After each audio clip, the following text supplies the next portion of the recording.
Hi. So we are going to go through the free body diagrams for a car on a bank turn. And so chances are you just watched a video showing a car on a racetrack going around and saw how the racetracks are banked so to help the cars navigate the turn successfully. And what's weird about this is it looks like an inclined plane problem, but it really isn't. It's a centripetal force problem where the acceleration of this car is inward towards the center of the circle as opposed to parallel to the incline. So let's talk a little bit about what's going on. So when I introduced inclined planes, we would set our axes as parallel to and perpendicular to the incline. And the reason that was helpful was because the acceleration then did not have components. And so we could make everything work so that the acceleration didn't have to be broken into pieces. Well, in this case, we're again going to try to set up a context where the acceleration doesn't have to be broken into pieces. But in order for that to be the case, we have to acknowledge that this is not accelerating parallel to the incline. It's instead accelerating towards the center of the circle. And so if the center of the circle, this is a very small circle, but just for example, let's say that that's the center of the circular path that the car is traveling around. Well, that would mean that the axis where the acceleration is happening would be horizontal. That is not the most horizontal thing you've ever drawn. That looks pretty good. And so the axes have to be perpendicular for them to be useful. So the other axis would look like that. Okay, so we're back to parallel and perpendicular being X and Y. So we're going to draw our forces. The first one I'm going to draw is the weight straight down. I'll make that orange. Okay, so that's my mg. And so that's nice that the weight now doesn't have to be split into components. But what's kind of crazy is that the normal force is actually going to be split into components because the normal force, of course, by definition is perpendicular to the incline. And so that means that it's going to have an X part and a Y part.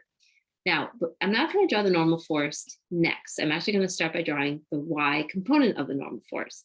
This car is not sliding along the incline. It is only accelerating towards the center. It's moving away from us at this instant into the turn. And so it's not accelerating vertically. So if it's not accelerating vertically, that must mean that the net force in the Y direction is 0. So what I'm doing here is I'm doing my best to draw the Y component of the normal force, the same size as the weight vector that I drew. So this is Fny. Now the X component of the normal force is what's causing the car to accelerate. And we could draw that a couple different ways. I guess I'll do what I normally do and draw a right triangle. Yeah, I guess so. So the normal force X component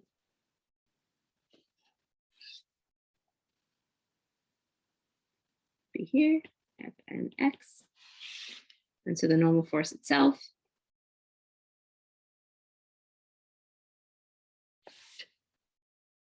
Fn is perpendicular to the incline. I apologize, it's not coming from the center of the car.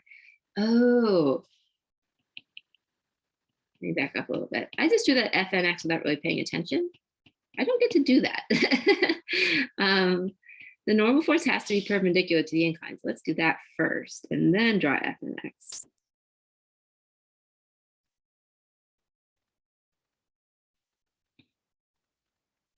Okay, so this looks better because now the normal force is perpendicular to the incline and the X component just closes off this right triangle.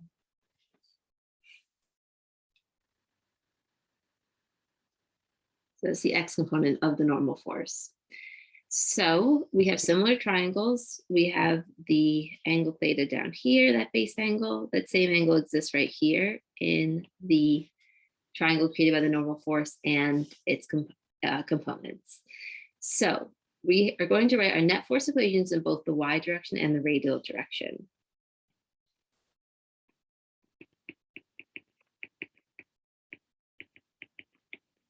So the net force along the y-axis is 0 because it's not accelerating vertically. And so we have the y component of the normal force up, and we have the weight down. So we can set these equal. Now, if we look at the right triangle created by the normal force and its components, F and Y is adjacent to theta, so we'll use cosine. So 0 equals Fn cos theta minus mg. And so we can pause there. It depends what we're looking for, probably looking for Fn. But I'll pause there for a moment. Let's move on to the x direction. In the x direction, we have a centripetal force. And so net force x equals max equals mv squared over r. Depending on what we're looking for, that's probably going to be part of the story. And then the only inward force is the x component of the normal force. So we can set these equal, and Fn x is opposite, so that's sine.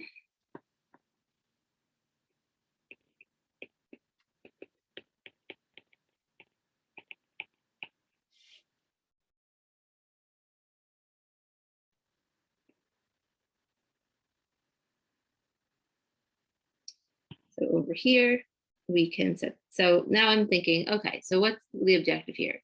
Well, chances are our objective will be to figure out what is this angle theta? What is this value that allows this car to move through this turn successfully without any friction, where only the x component of the normal force is causing the centripetal force. So I'm going to set these two, I'm going to move over the mg here. So mg equals Fn cos theta. So when I have a sine theta and a cos theta, I want to divide. I want to, let me zoom out in case my little face is, my face is blocking something. So I want to find a way to divide this function by this function so that I have sine over cosine. So let's do that and see what falls out.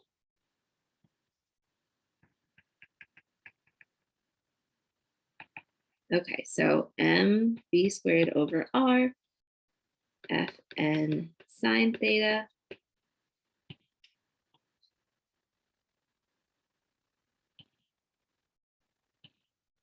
mg, Fn cos theta. All right, so all sorts of fun stuff happens. The m's cancel, the Fn's cancel, and I'm left with v squared over rg equals tan theta. And so theta equals inverse tan of v squared over rg. I'm not going to box it. I'll put a dotted box around it. How about that? So this is a very specific situation.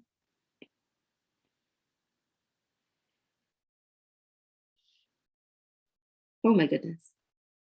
That was crazy. Whoa. Okay, let's make sure I did this right. V squared over r times 1 over g. Yeah. Okay, so this is the angle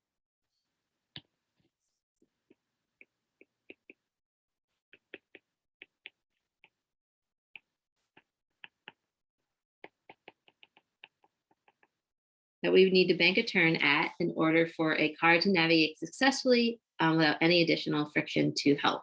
So the mass doesn't matter, right? The mass cancels out, so that's important. But the radius of the turn matters and the speed at which the car is taking the turn mattered. All right, so what if there is friction that's helping us out? So this car has entered the turn going too fast for that theta. The V in reality is larger than the V in that equation. And so the friction force has to help keep it in the turn. Well, in order for the friction force to help keep it in the turn, it's going to act against the sliding, right? Friction always acts against sliding. And so if there was no friction, the car would move too fast and would end up leaving the turn, sliding up and out of the turn, going off the top. So if it's going too fast, the friction force has to prevent it from sliding up and out.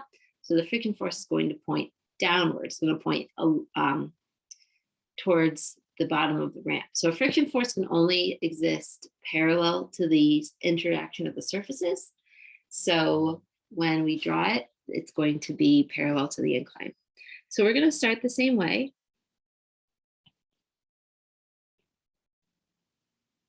With our axes.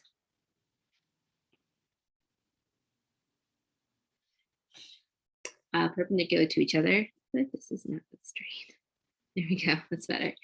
Again, the weight is unaffected, so I'll draw that the same way I did before.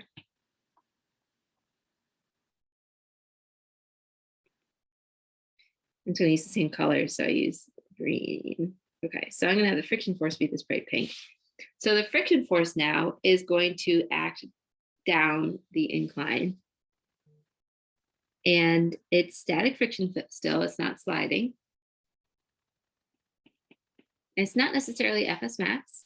It has a component that is towards the center.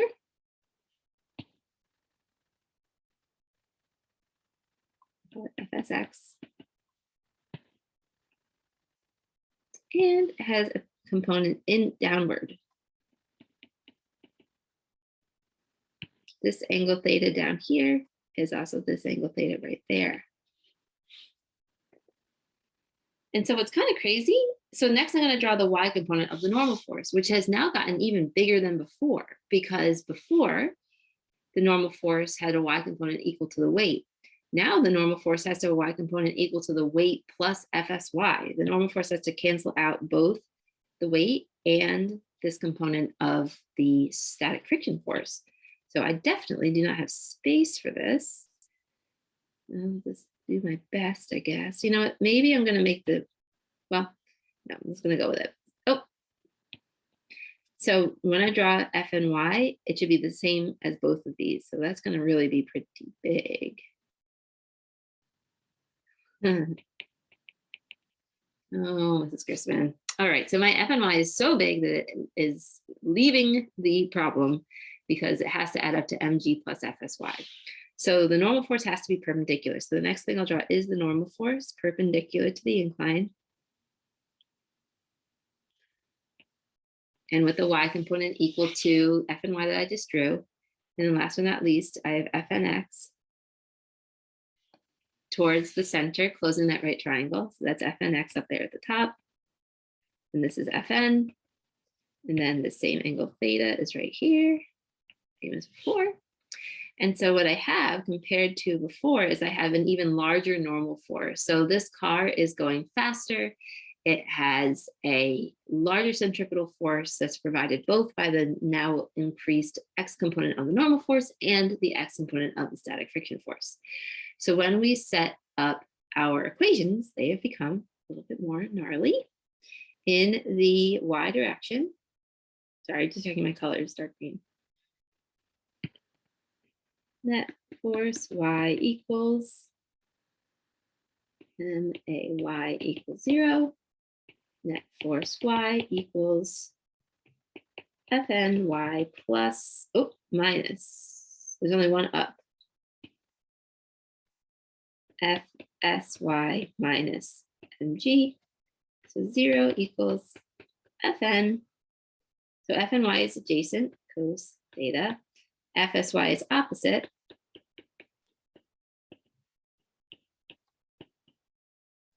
Okay. So as we had already established, MG equals Fn cos theta minus Fs sine theta. Now, of course, most of the time, what we're interested in is mu in a situation like this.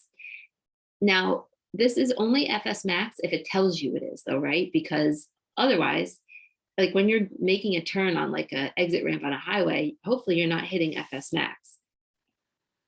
So I'm not going to replace Fs with mu times the normal force because, I don't know, maybe it's not Fs max. In the X direction, we have a couple things going on. Use blue.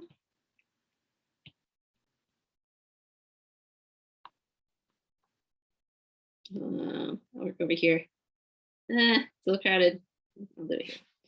Net force X equals MAX, which equals mv squared over r.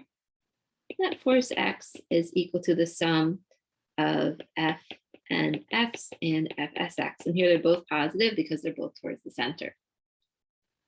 So mv squared over r equals Fn. All right, let's check. Fnx is opposite theta, so that's sine. Plus FSX is adjacent, so that's cos.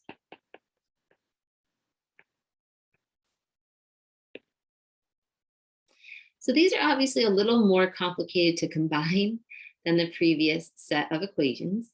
The good news is that you probably will never have to combine them in any sort of assessment. I've only ever seen this sort of thing pop up from like a free body diagram perspective, or possibly an just kind of a conceptual perspective. In class, I'll distribute where we can go from here to determine a relationship between V and theta. But suffice to say, it's not a derivation that you're responsible for ever having to show me. So I'm not going to take the time to do it for you right now. All right,